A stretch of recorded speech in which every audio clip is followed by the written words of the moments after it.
Hello guys, welcome to MD Tutorials. Are you tired of spending all of your time figuring things out in the new Premiere Pro? Looking to speed up your editing workflow? Do you want to delete the program and never look at a rendered screen again, and then sell your belongings to begin a life of solitude in the mountains? Well, don't do that. Adobe regularly updates its industry-leading editing software with the latest and greatest tools to automate and simplify the various complex tasks of day-to-day video editing that makes your editing life just a little bit better. It brings many exciting features and improvements like the highly requested multiple open projects, shared projects, improvements to the essential graphics panel, and integration of new VR effects. Today, I'm going to show you the 10 things you should know before upgrading to the latest Premiere Pro 2021. Before we begin, kindly subscribe to our channel and click the notification bell to get more video updates like this from us. Let's get started. Number 10. Audio syncing. When I first started using clips recorded on a separate audio and video system, I might always sync each clip individually with a clapper and use the manual process of lining the clips up correctly. I was doing that until I found the much easier route, the synchronization button. Drag your audio and video clip into the timeline, and then select both. Right-click and select Synchronize. The sync window will crop up, and from there, select the audio button to sync both tracks. Remember, your camera needs scratch audio for this to work, so confirm you're recording onboard audio before you shoot. Once you click the sync button, your tracks will sync. If you wish to make a bin filled with synced clips, just select your synced clips, right-click, select Group, and then drag those merged clips to a replacement bin. Number 9. Color grading with bins. If you're like me, and you've got trouble keeping your project window organized, a thing I learned to keep it clean the instant you begin your project is by importing folders directly into Premiere. You don't need to group select each clip to import all of them, just drag the whole folder into Premiere, and it'll automatically turn it into a labeled bin. So to make things easier, organize your assets during insertion to your disk drive, then once you need to import, just drag the folders in. To arrange even further, try color coding your clips. Highlight the clips in each bin and choose a color from the Label tab. Now each folder will have its corresponding color timeline, which can assist you to keep track of every sort of asset, especially if you've got many sorts of audio and video clips from different cameras and recorders. Number 8. Workspace customization. Your Premiere Workspace is critically important to the speed of your edits. This is often the traditional edit page that the majority of editors use. The 3 windows that I tend to use the most are the Lumetri Color tab, the Consequences tab, and the Effect Controls tab. On the proper side, I put the Lumetri tab and the Effects tab together so they're easily accessible during an edit. I'll also add the Essential Graphics tab for quick graphic access. Once you've customized your space, you can reserve it by getting to Window greater than Workspace greater than Save as New Workspace. Now, you can access your tailor-made space even after you shut down the software. One keyboard shortcut you ought to know is the full screen shortcut. The tilde key will maximize any window in Premiere, which helps if you want a quick full screen view of your program window. Number 7. New Item tab. One thing that a lot of new users don't realize in Premiere is that the New Item tab. There's an entire load of assets in there that are super useful for your videos. Here are 3 that I find the most useful. The adjustment layer is ideal for applying an impact to your entire timeline.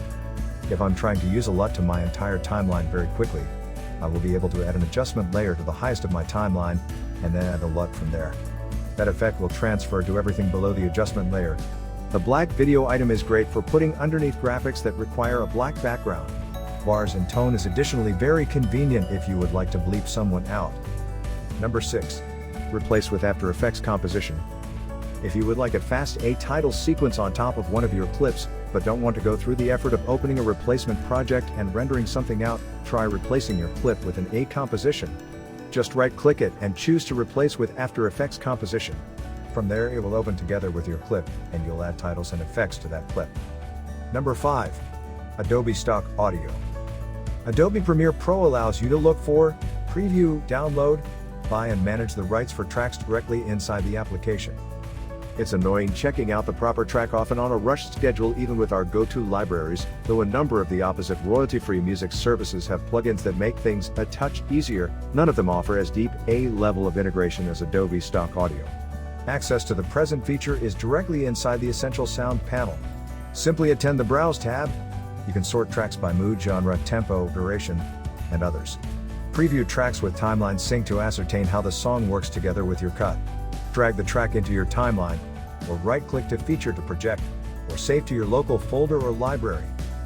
Once your project is locked, you'll purchase the tracks you've employed by clicking on the handcart.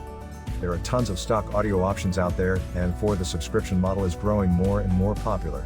Though the subscription music services seem rather limited and make my edits seem more generic, hopefully as productions come to believe this feature, the catalog grows and grows so we don't hear an equivalent song in every commercial. Number 4. Scene Edit Detection.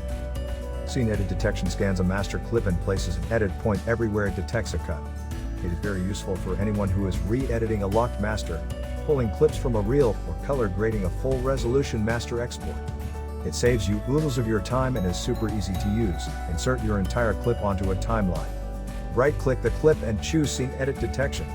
From here you've got the choices of apply a cut to each detected cut point, create a bin of sub-clips, create a marker at each detected cut point, and click Analyze and watch the magic happen. The Premiere will scan through the clip and slice it up like a loaf of bread. Number 3. Import Menu. When starting a replacement project, you immediately see the primary new feature, which is the Import Menu. It's far more organized than before. You can attend the folder where your footage is found, and the footage will be shown with a stunning, big thumbnail. It'll also show the name, type, and duration of the clip. If you hover over the clip, it'll also show you extra information. From this import menu, you can select clips, and when doing this, a mini timeline will appear on rock bottom. This timeline is shown in the order you decide on the clips. When you then give your project a reputation and destination, you'll see the likelihood to make a sequence from the chosen clips on the proper side. If you now create your project, a sequence is going to be created with the footage already inside it. However, it'll never be stacked on multiple tracks, it'll always be placed behind each other. Number 2. Export Menu. Once you're done editing your video, you'll re-evaluate the export menu. And to be honest, this is often such a well-organized and logical menu now. You can select whether you would like to export it as a media file or upload straight to social media. This was already an option before, but it had been tucked away during a pile of tabs. Now it's clear and straight to the purpose. But one thing you would possibly notice is the incontrovertible fact that there aren't tons of video presets listed. You initially have to open the More Presets choice to get the complete list. From this list, you'll see a star next to the various presets. If you click on that star, it'll be marked as a favorite. From the highest, you can select to ascertain only the favorites. You can also delete favorites by deselecting them. Mind you, only your favorite presets are going to be listed within the default preset dropdown. Number 1. Quick Export. On the highest right side, there are a few of the latest icons/buttons now. The primary one is the Quick Export button, which is an excellent, useful feature in my opinion. Next are the buttons for reading more about the new features and a button to check feedback or problems for Adobe, which may be a very useful gizmo because beta versions tend to crash very often. Then lastly are shortcuts for the workspaces and a full screen mode. So what are your favorite new features in Premiere Pro 2021? I hope we were able to enlighten you on the information you need before upgrading to the latest Premiere Pro. You can comment in the section below if this video was helpful or like this video. And don't forget to subscribe to our channel and click the notification bell. Thanks for watching. Till next time.